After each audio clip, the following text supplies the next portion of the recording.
South Africa is in lockdown.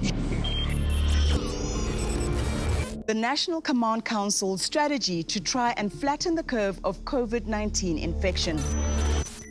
In response, many South Africans chose to think about the future in present terms, perhaps just for the next 21 days.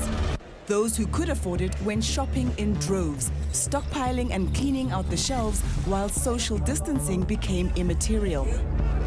And despite warnings from government against price hiking, many items were at a premium, taking advantage of fearful consumers. Frustrations were shared in social media outrage. Standing by the door for 45 minutes, they're putting a price increase. The first night of lockdown saw 19 arrests in Johannesburg as the police, Metro Police and private security enforced the new law. No alcohol in the car, no cooler box. And the army has taken to the streets. All this in an attempt to avert a human catastrophe that could cost South Africa thousands of lives. But we may be facing another disaster, an economic one. There will be many businesses that will be victims in this viral slaughter field. And we need to talk about not just flattening the curve of the disease, also flattening the curve of the recession. This could take us down a spiral that directly affects our livelihoods. And not just in the present, the aftermath may be long-lasting. Economist 𝗍𝗵𝗶𝘀 points out that 21 days of lockdown means the South African economy will be virtually at a standstill for 6% of the year. Maybe one could even call it a depression environment of, say, a double-digit decline in our economy of 10 or 11, 12%. On the 23rd of March, President Ramaphosa announced measures not only for slowing the spread of COVID-19, but also interventions designed to support people's livelihoods, which include wage subsidies, tax relief for low-income earners, and relaxed tax payment schedules for SMEs under 50 million rand annual turnover. Economist 𝗀𝗵𝗶𝘀 is of the opinion that the full package of interventions is not enough to protect an already exposed economy.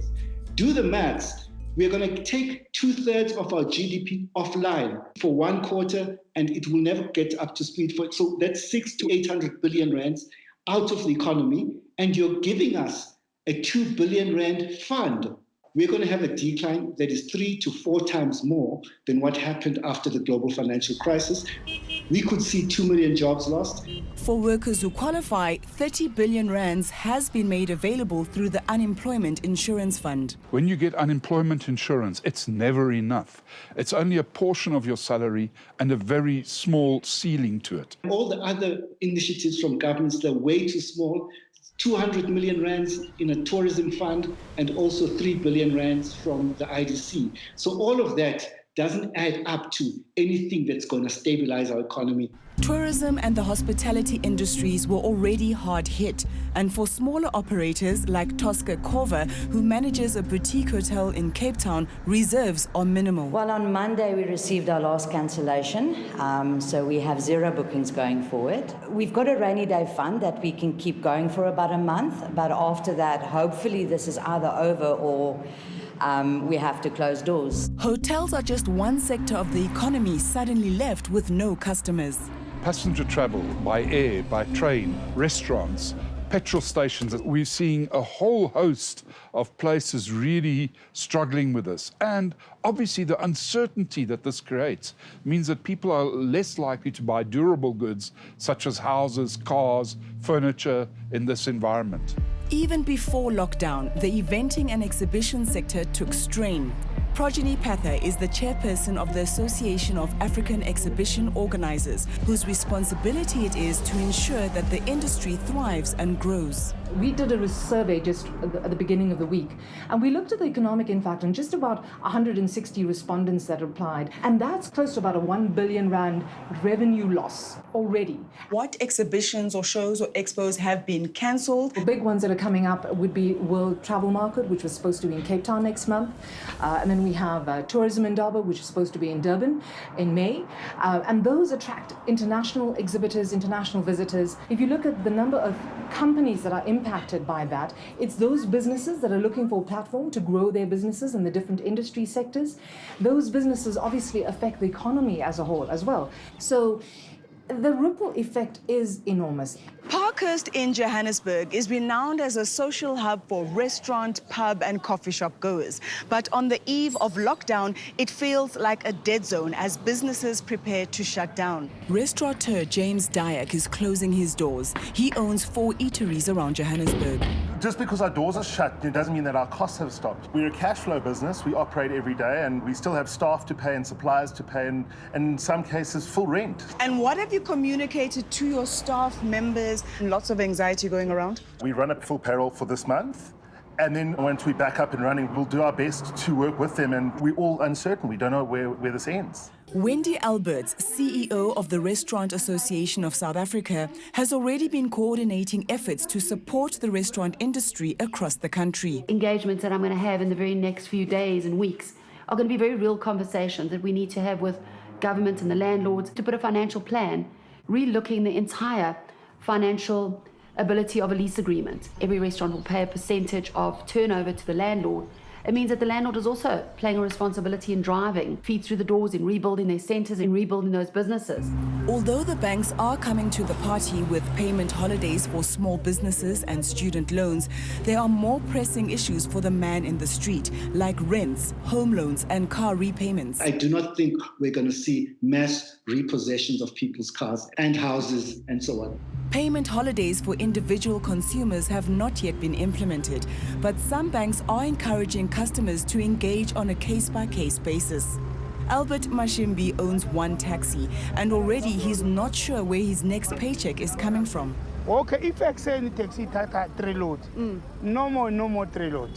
Just take one. You 30 load, 1 load extend, 1 load in Damba. So uzoyenza kanjani for imali? No, business ayikho indlela kufuneka government asiza kulaka kumabhenke ukuthi imoto zingahambi. Do you think your business will survive? No, ingeke survive.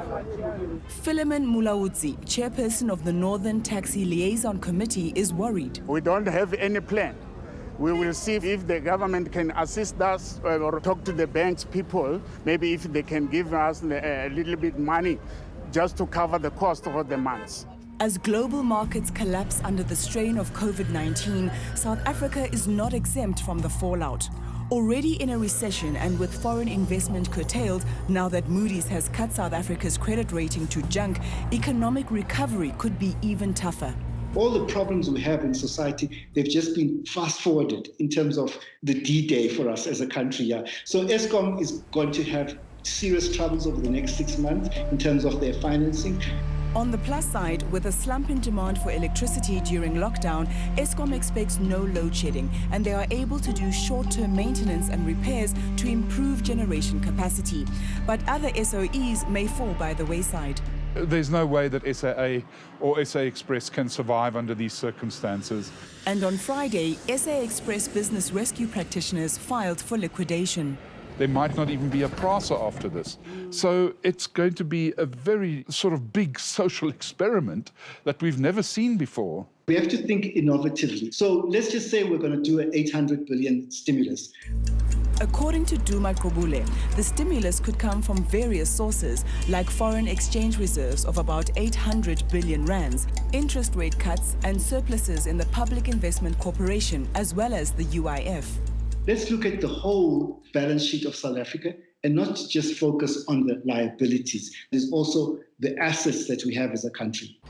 As the country locks down in eerie silence and shuts off for the next 3 weeks, how will one of the world's most unequal societies cope in unprecedented times?